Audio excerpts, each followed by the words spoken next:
Okay, right click not working in Windows 10, right? See here, I'm doing right click and it is not working, right? So for that, go to source, right? And local edit group policy, you are seeing here, right? Edit group policy, search for that, click it, right? So, and then in user configuration, go to administrative, right? Expand this one, administrative, and then go to all settings, right? All settings, then go to standard down here, right? Standard, and find you have to find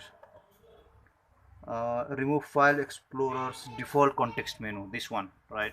Find there in all setting, right? After clicking all setting, click standard, right? And then find this one, remove file explorer's default context menu, right? Double click it, and it might be not configured, right? Or it might be enabled, anything else, right? So if it is enabled, then do disabled, right? Or go with not configured, right? If it is initially not configured, then do disabled, right?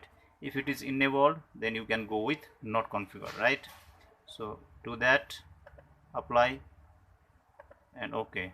Right, now let's check whether it's working or not. Right click, okay, okay, okay, now it is working, right?